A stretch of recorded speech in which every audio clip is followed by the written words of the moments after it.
지난 며칠 정말 행복했습니다. 세계 최강 브라질이라는 높은 벽에 막혔지만 우리 선수들 끝까지 최선을 다했죠. 월드컵 여정은 끝났지만 역대 두 번째로 원정 16강 진출이라는 기록을 남겼습니다. 카타르 월드컵을 정리하면서 희망적인 한국 축구에 대해 이야기 나눠봅니다.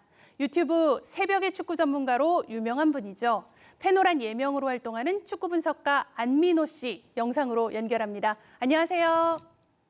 네, 안녕하세요. 네, 주로 축구 전술을 분석하는 콘텐츠를 제작하고 계세요. 오늘 경기가 끝나고 경기를 분석한 영상을 올리기도 하셨는데요. 오늘 경기 어떻게 보셨습니까? 사실 우리가 이 브라질이라는 팀을 상대로 경기를 하기가 참 어려웠었거든요. 선수들이 경기 끝나고 나서도 정말 잘하는 팀이고 차이가 많이 느껴졌다라고 이렇게 이야기를 했었는데요. 그래도 이제 우리가 사실 전반전 4대 0이라는 좀 많은 스코어 차이가 났지만 그 스코어 차이를 또 극복하기 위해서 최선을 다해서 뛰었다는 것이 정말 우리 축구 팬들에게 정말 감동을 준 시간이 아니었나라는 생각이 듭니다. 네, 오늘 경기에서 또 특별히 기억에 남는 장면도 있었을 것 같습니다. 사실 우리가 전반전에 4대 0이라고 하면은 선수들이 후반전에 좀 맥이 빠지고 동기부여가 좀 안 되거든요, 실제로. 그런데 우리 대표팀이 전반전 끝나고 손흥민 선수가 인터뷰한 것처럼 전반전에 너무 급한 것 같았다. 그래서 후반전에 조금 더 침착하게 따라가 보려고 노력을 한 거거든요. 그래서 선수들이 정말 열심히 후반전에 다시 마음가짐을 가다듬고 뛰었고, 그러다 보니까 우리가 결국에는 백승호 선수의 그 멋진 득점이 또 한 번 나왔었잖아요. 사실은 그 득점 자체가 우리 축구가 4대 0이라는 그 스코어 차이를 극복하기 위해서 최선을 다해서 뛰었다. 그 결과물이 나타난 장면이라 생각하고, 그 장면이 정말 어제 경기에서 우리 대표팀에게 큰 힘이 되지 않았나라는 생각이 듭니다. 네, 그렇습니다. 우리가 어제 오늘 새벽에 전반전에 4골을 내주고도 후반에 백승호 선수의 만회골이 나왔죠. 우리 선수들 이번 경기를 보니까 후반에 정말 버티는 힘을 보여줬다는 생각이 들었습니다. 어떻게 보셨어요? 사실 우리가 가나전, 그리고 포르투갈전, 그리고 브라질전 이렇게 먼저 실점을 하고 시작을 했어요.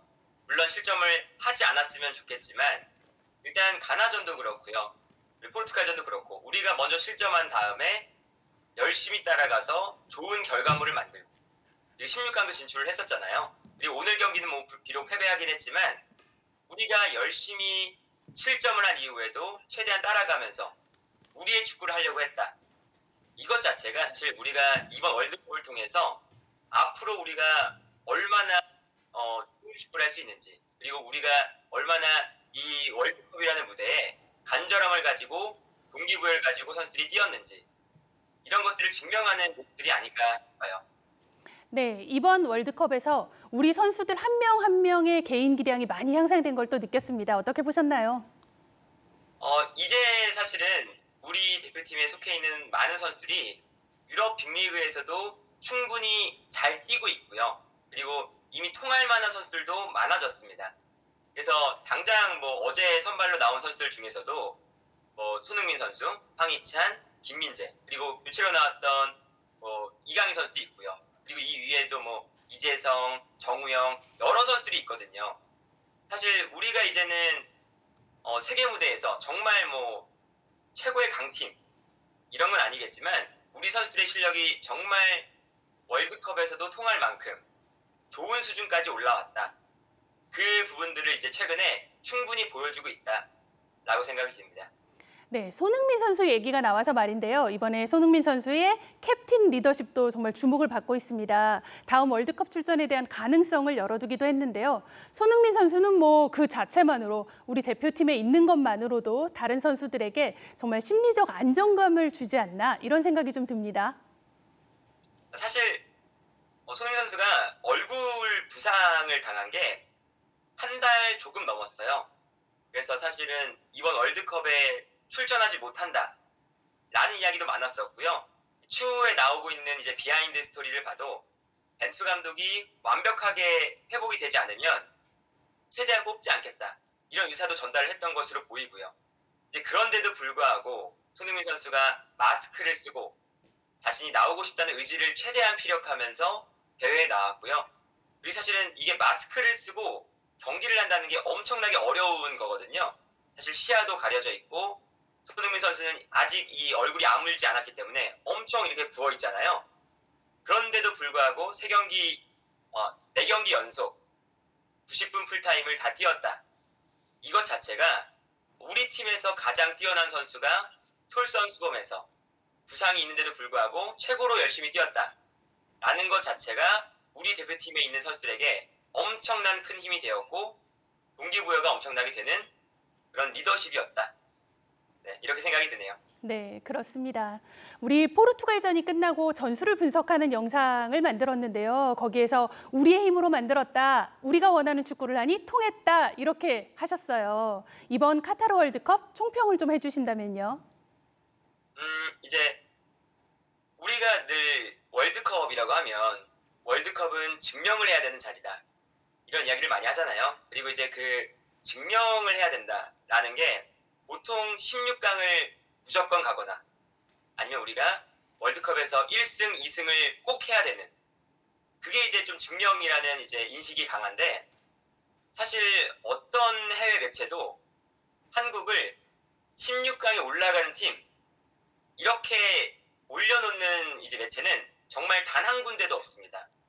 그 정도로 우리가 사실은 월드컵 내에서 분명한 약팀이고 그렇기 때문에 우리가 이 월드컵에서 증명해야 되는 것은 꼭 승리를 하는 게 아니라 승리를 하지 못하더라도 우리가 월드컵에서 우리의 준비된 축구, 단순히 이제 과거에는 우리가 뭐 수비하는 축구만 했다면 우리가 상대의 공격을 막아내지만 말고 우리도 주도적으로 공격을 해서 우리가 준비한 축구로 승리도 해보고 그리고 상대에게 두려움을 주기도 해보고 이게 사실 우리 대표팀의 가장 큰 목표였고 좀 증명을 해야 되는 그 부분이었어요.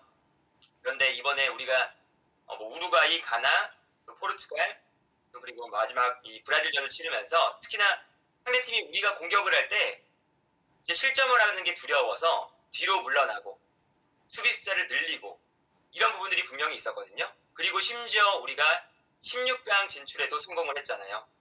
그렇기 때문에 이번 우리 월드컵은 사실 우리 한국 축구의 역사에 좀 크게 남아야 되는 월드컵이고 이 기점으로 우리가 세계 무대에서도 통한다. 더 이상 우리가 움츠러들 필요가 없다. 두려워할 필요가 없다. 이런 부분들을 확실하게 보여준 월드컵이라고 생각을 합니다.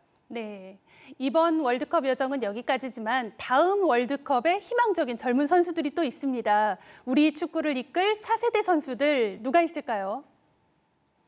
이제 손흥민 선수는 다음 월드컵이 되면 이제 좀 노장이 되다 보니까 월드컵을 나올 수 있을지 없을지 이건 잘 모르겠지만 이 뒤를 이을 선수들이 정말 다행히도 꽤나 나오고 있어요. 특히나 김민재 선수는 이번 시즌 유럽 무대에서도 김민재보다 잘하는 수비수를 찾기 힘들 정도로 너무나 잘합니다. 그리고 여기에 대해서 이강인 선수도 그 유럽 빅리그인 라리가에서 최고의 공격수 중 한 명으로 분류가 되고 있고요. 그리고 여기에 대해서 뭐 우리의 정우영 선수나 그리고 아직 뭐 K리그에 있지만 조규성 선수 이런 선수들도 충분히 가능성을 보여줬기 때문에 다음 월드컵도 우리의 미래는 밝다. 이렇게 생각이 듭니다. 네, 4년 뒤의 월드컵도 기대가 됩니다. 우리 차세대 선수들을 위해 우리 축구 보완되어야 할 점이 있다면 짧게 마지막 말씀 부탁드립니다. 사실 뭐 우리가 이제 손흥민 선수만 언제까지 의지할 수 없거든요. 이번 월드컵까지는 손흥민 선수에게 많이 의지를 했지만 이제는 손흥민 선수의 다음 세대들이 더 이제 이 한국 축구를 잘 이끌어가면서 세계 무대에서도 우리의 축구가 통한다는 거 이런 것들을 보여줬으면 좋겠습니다. 네, 꺾이지 않는 마음으로 마지막까지 좋은 경기 보여준 우리 선수들에게도 감사 인사를 함께 전합니다. 페노님 오늘 말씀 잘 들었습니다. 감사합니다.